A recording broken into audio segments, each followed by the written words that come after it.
Bonjour, bienvenue dans la série sur le paradoxe de l'information. Donc nous avons vu le phénomène de rayonnement des trous noirs, rayonnement de Hawking, et donc l'évaporation qui s'ensuit, puisque le trou noir, en absorbant les particules d'énergie négative, va progressivement diminuer ce qu'on appelle l'évaporation du trou noir. Alors on peut immédiatement faire quelques constats. Premièrement, ce qui entre dans un trou noir n'en sort plus. Ne peut pas repasser l'horizon. Ceci est vrai aussi bien de la matière formant le trou noir que celle qui tombe après coup ou les particules des fluctuations quantiques qui tombent dans le trou noir. Et tout ce qui tombe dans le trou noir est de toutes sortes de nature. On a des protons, des électrons, des photons, etc. Deuxièmement, le rayonnement de Hawking vient de l'extérieur du trou noir. Donc on avait vu l'horizon, on a les fluctuations, et parfois une particule rentre dans le trou noir, tandis que l'autre s'évade. Et c'est ce particule qui forme le rayonnement, et qui donc se produit à l'extérieur du trou noir. Ce rayonnement ne peut donc apporter aucune information sur le contenu du trou noir. Troisièmement, le rayonnement de Hawking est un rayonnement de corps noir, c'est-à-dire un rayonnement purement aléatoire. On parle de rayonnement thermique. C'est d'autant plus vrai que, ici en mécanique quantique, les fluctuations quantiques sont totalement aléatoires. Quatrièmement, la conséquence, c'est que si le trou noir s'évapore entièrement, toute information sur l'intérieur du trou noir est perdue, puisque rien n'en sort, même le rayonnement de Hawking ne décrit pas l'intérieur du trou noir.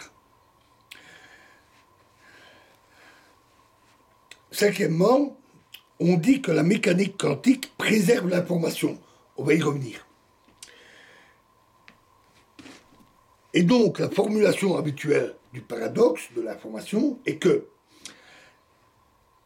l'information étant totalement perdue par le processus d'évaporation, on a une violation de la mécanique quantique qui préserve l'information, ce qui est gênant, puisque ce résultat est obtenu avec la mécanique quantique. On a donc une contradiction.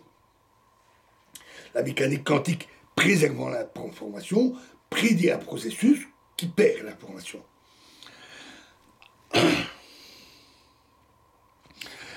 Ce paradoxe de l'information a fait couler beaucoup d'encre, vraiment beaucoup. Il y a eu des centaines d'articles sur le sujet.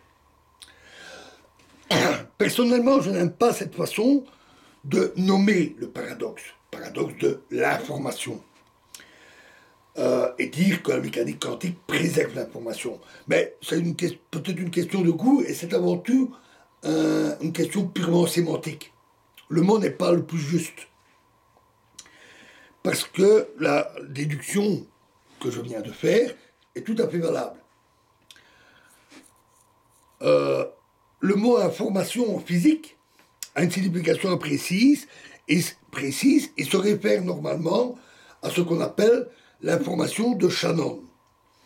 Par exemple, si j'ai mon stylo qui est posé sur une table, il pointe dans une certaine direction, ce qui donne une information sur ce stylo posé sur la table. De même, un électron peut être situé à un endroit ou un autre, qu'il soit là ou là, est une information sur cet électron. Il n'y a même pas besoin de connaître cette information. Elle ne se réfère pas à un certain savoir. Ça décrit l'état du système. Il se fait que cette entropie, qui a une définition très précise, mathématiquement, peut être liée à la notion d'entropie. L'entropie, c'est, en somme, dans ce sens-là, de l'information. Or, le rayonnement de Hawking est un rayonnement thermique, aléatoire. Et il contient donc une information très complexe. En fait, son entropie est maximale. Et dans le processus d'évaporation, le trou noir a une grande entropie, mais le rayonnement thermique, le rayonnement de Hawking, crée encore plus d'entropie. L'entropie totale ne diminue pas. Et donc, l'information totale ne diminue pas. Il serait donc plus juste de dire qu'il y a trop d'informations. Il y en a tellement, totalement aléatoires, qu'on perd le détail de l'information utile, en quelque sorte. Le fait qu'il est tombé telle ou telle chose dans le trou noir. Le problème n'est donc pas un problème d'information au sens strict. On va décrire ça de plus près. Notons que les physiciens en sont conscients, hein, eux, ils le décrivent correctement. C'est cette forme un petit peu, on va dire, tape à l'œil, paradoxe de l'information qui est un peu trompeuse. En mécanique quantique, l'état des systèmes se note traditionnellement sous cette forme-là, qu'on appelle un quête, qui vient, parce qu'il y a la notation dans l'autre sens, qu'on appelle un bras, ça forme un bracket, qui en anglais signifie crochet. On appelle aussi ça les quêtes de Dirac, qui a introduit la notation. Le psi, ici, est une simple étiquette qui identifie l'état du système. Le système est chaud, il est froid, il est sur la table, il est par terre. Et il peut être un peu plus détaillé pour décrire réellement de quel état on parle.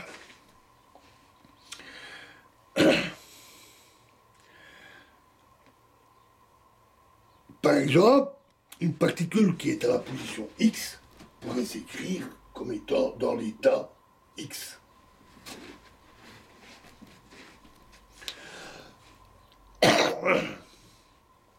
Mais on a aussi ce qu'on appelle des états superposés, qui sont autorisés par la mécanique quantique. Par exemple, la particule pourrait se trouver dans l'état X plus Y. La particule est alors dans un état étrange où elle se situe à deux endroits à la fois. Si on la mesure, on ne la trouvera qu'à un seul endroit, mais en X ou en Y, et ce de manière totalement aléatoire.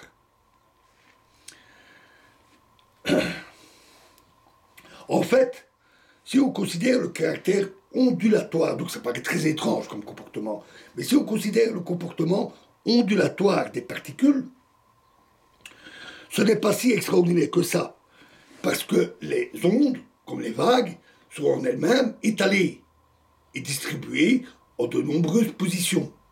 Donc ce n'est pas si fantastique que ça.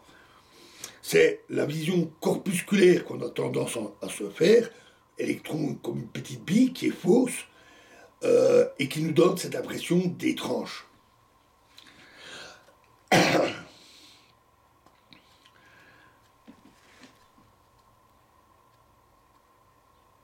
Ensuite, on peut avoir deux particules. Disons qu'on a les particules 1 et 2 qui peuvent être, chacune d'entre elles, peut être dans l'état A ou B. Ça peut être des positions, des spins de particules ou toute autre propriété des particules. Alors on peut avoir un état tel que 1A, 2B par exemple. Je simplifie un peu la notation, il y a ce qu'on appelle la produit tensorielle, etc., c'est pas grave. L'important, on comprend bien que ceci décrit, c'est une généralisation de ça, décrit l'état des deux particules. La première est dans l'état A, la deuxième dans l'état B. Mais on peut aussi avoir des états superposés. Et un état possible est 1A, 2A, plus 1B, 2B. C'est un état possible. et qui est observé. Hein, on manipule en physique. Un tel état est dit intriqué. Et il est cette fois hautement non classique. Par exemple, si la particule 1 est tout là-bas et la particule 2 tout à fait de l'autre côté, beaucoup plus loin, même très éloigné, cet état dit que si la première est dans l'état A, alors la deuxième aussi. Et si la première est dans l'état B, la deuxième aussi. Mais cela, on sait aussi que c'est aléatoire. On ne peut pas dire à l'avance, avoir une mesure, si on va trouver A ou B. Et donc c'est comme si les deux particules étaient liées, comme si elles avaient une espèce de lien, Einstein appelait ça le lien fantomatique, qui lie les deux particules. C'est un état tout à fait étrange, parce qu'il n'a pas d'équivalent classique. Je ne vais pas approfondir ici plus avant ces étranges propriétés, les étranges propriétés de cet état, mais cet état va jouer un rôle dans la suite. Si vous voulez en savoir plus sur les états intriqués, vous pouvez regarder la série sur l'intrication, sur les états quantiques intriqués.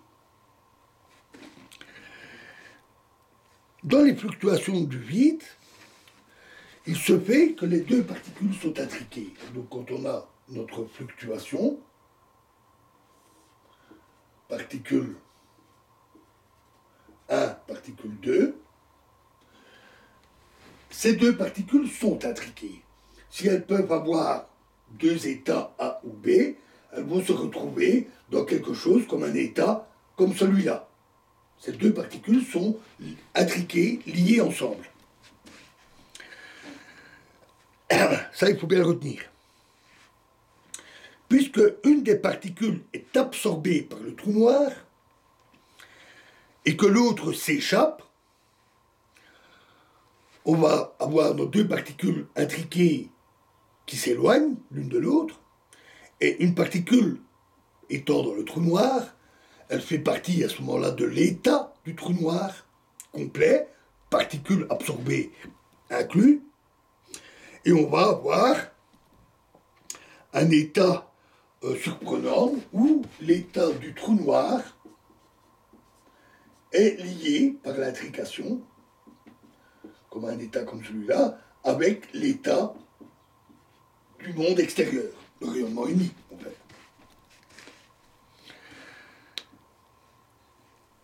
Avant d'y revenir à cet état du trou noir intriqué avec le rayonnement extérieur, parlons de l'équation de Schrödinger. Nous avons décrit très brièvement la mécanique quantique, et nous avions vu l'équation de Schrödinger, notée très symboliquement, très simplement ici, psi' égale h psi, qui décrit l'évolution des systèmes physiques. Un état psi, ceci dit, donne la variation au cours du temps de l'état psi, et h agit sur l'état psi pour donner ça. H est l'opérateur hamiltonien. Chaque système a un opérateur hamiltonien qui permet de décrire son évolution. Techniquement, H, c'est l'énergie, en fait. Mais bon, peu importe ça. Et cette équation est dite unitaire, c'est-à-dire qu'elle préserve la probabilité totale. En fait, dans un système, il peut se passer un phénomène ou un autre, et la mécanique quantique va dire celui-là a 30% de probabilité de se produire, et celui-là 70%. Et ça peut changer. Mais le total reste toujours 100%, c'est-à-dire 1. Ça revient à dire que il va peut-être se passer plusieurs trucs, mais il va se passer quelque chose. Ou le système va rester tel quel. Dans tous les cas, il se passe quelque chose. Et donc la probabilité qu'il y ait quelque chose, qu'il se passe quelque chose, est 1. D'où le nom de unitaire. Parce que c'est vrai au début, c'est vrai à la fin. La probabilité totale est toujours de 100%. 1. Équation unitaire, elle préserve cette grandeur. heureusement. Avoir une probabilité supérieure à 100%, ce serait très bizarre. Et avoir une probabilité que totale inférieure à 100% serait tout aussi bizarre. Cela implique, en fait, techniquement aussi, qu'elle est linéaire. C'est surtout ça qui va nous importer. C'est plus simple à comprendre. Si on a un état superposé, A plus B, sa description, son évolution va être donnée par l'équation de Schrödinger. HA plus B. Et cette équation est linéaire, c'est-à-dire qu'on va avoir l'évolution de A plus l'évolution de B est égale à HA plus HB. Et ça va avoir des conséquences qu'on va voir. Ça va avoir des conséquences pour notre trou noir intriqué avec le monde extérieur. Et cela va nous conduire au paradoxe. Et nous verrons cela dans la prochaine vidéo. Je vous remercie.